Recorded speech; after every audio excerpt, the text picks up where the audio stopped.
Hey guys, welcome back to our channel.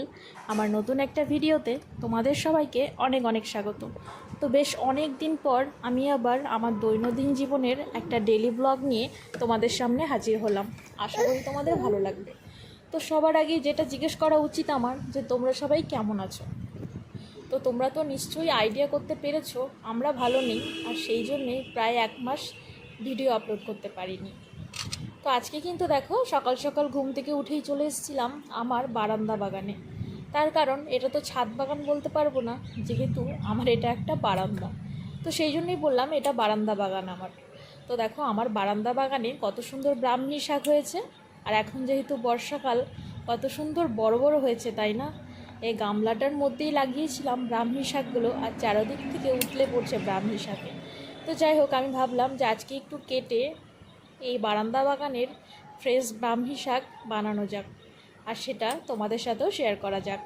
আর বেশ অনেক দিনই হলো তোমাদেরকে ভিডিও দেওয়া হয় না, আর এখন বাড়ির সবার অবস্থা মোটামুটি একটু ভালো, তাই ভাবলাম চলো আজকে ভিডিওটা শেয়ার করা যাক। তো দেখতেই পাচ্ছ, ব্রাহ্মী শাকগুলো কিন্তু বেশ অনেকটাই হয়েছিল। তো আমি একটু কেটে নিচ্ছি। আর শুনেছি ব্রাহ্মী শাক নাকি ঘি দিয়ে ভাজতে হয়। বিশ্বাস করো, বিয়ের আগে এসব জানতাম না যে ব্রাহ্মী শাক ঘি দিয়ে ভাজতে হয় এইসব। তো বিয়ের পরই শ্বশুরবাড়ি এসেই এইসব জানতে পেরেছি। বাবার বাড়িতে সবই তেল দিয়ে ভেজে খেয়ে নিতাম। তো যাই হোক, দেখো এতটা হয়েছে, আমাদের 2.5 জন মানুষের জন্য কিন্তু যথেষ্ট। আমরা তো মানুষ 2.5 জন, কিন্তু এখন কিন্তু আমাদের বাড়িতে 4.5 জন রয়েছে। তার কারণ শ্বশুর শাশুড়ি আমাদের সাথে এখানে এসছে। তো যাই হোক, ওই যে পারিশুদ্ধ সবারই শরীর খারাপ, তোমাদেরকে তো আগেই বলছিলাম। অর্ক তো প্রায় 2-2.5 সপ্তাহের মতো ভুগলো, ঠান্ডা কাশি জ্বর নিমোনিয়া হয়ে গেছিলো ওর।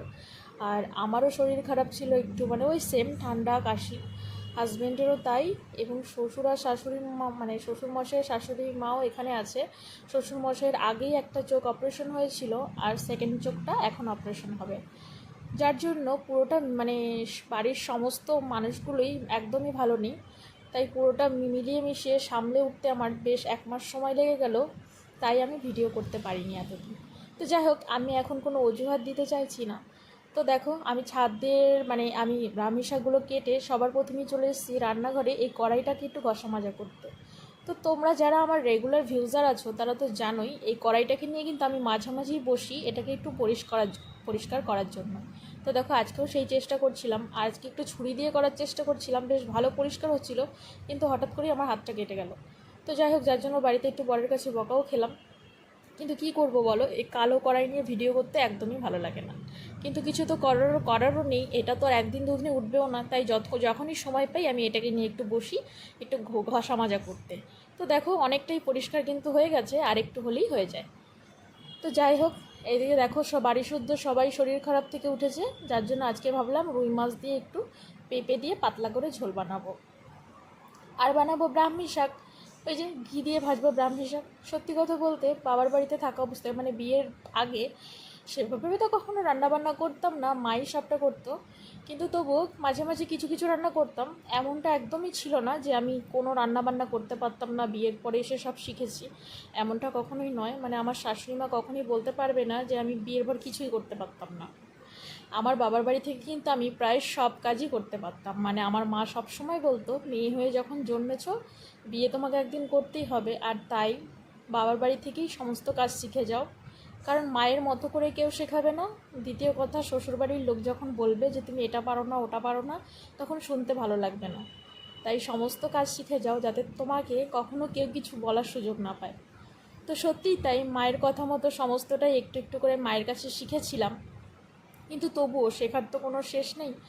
তাও বিয়ের পর এখনও রোজই প্রত্যেকটা মুহূর্তেই কিছু না কিছু নতুন শিখছি। কিন্তু একটা সংসার করার জন্য যতটা প্রয়োজন, মানে রোজ হাজব্যান্ডকে ভালো রাখার জন্য, শ্বশুরবাড়ির লোকগুলোকে রান্না করে খাওয়ানোর জন্য যতটা প্রয়োজন, ততটা কিন্তু আমি বিয়ের আগে থেকেই আমার মা আমাকে শিখিয়ে পাঠিয়েছে।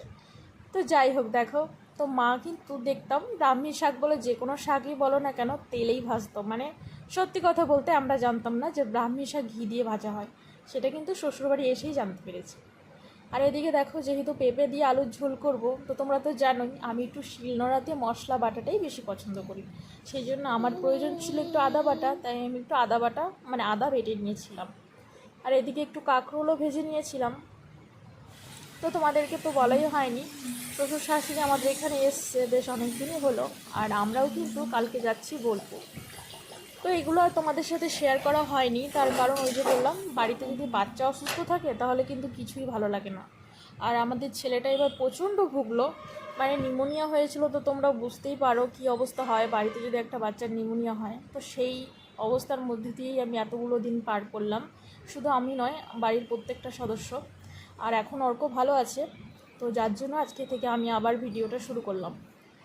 আর বাচ্চা অসুস্থ, বাড়ির সবাই অসুস্থ থাকলে আমি দেখবে সেভাবে ভিডিও করি না, তার কারণ আমার মনে হয় আমার কাছে সব থেকে বেশি ইম্পর্ট্যান্ট হচ্ছে আমার ফ্যামিলি, আমার ছেলে, আমার হাজব্যান্ড, আমার মা বাবা, শ্বশুর শাশুড়ি, তারপরে আমার এই হবি।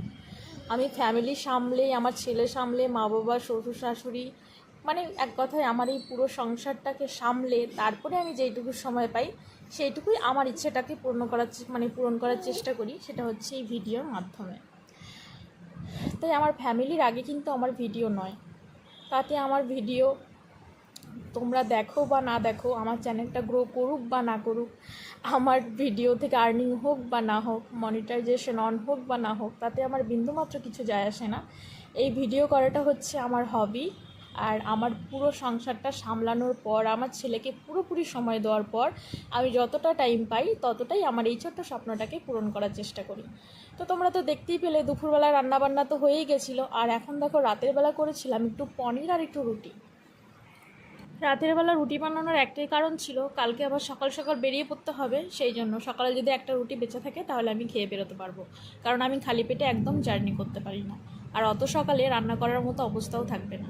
আর এদিকে দেখো বাবা ছেলে দুজন মিলে করছে দুষ্টুমি, সবে শরীর খারাপ থেকে উঠেছে, ছেলেটা মনে হচ্ছে যেন আগের থেকে অনেক রোগা হয়ে গেছে, আর ওর গায়ে একদমই মানে জোর নেই।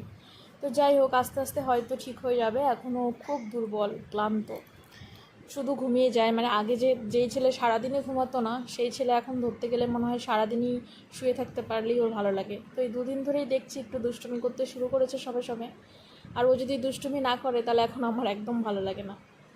তো যাই হোক দেখো, তারপরে চলে এসেছিলাম একদম পরের দিন সকালবেলা, আর তোমাদেরকে তো বললামই যে আমরা যাব বোলপুর।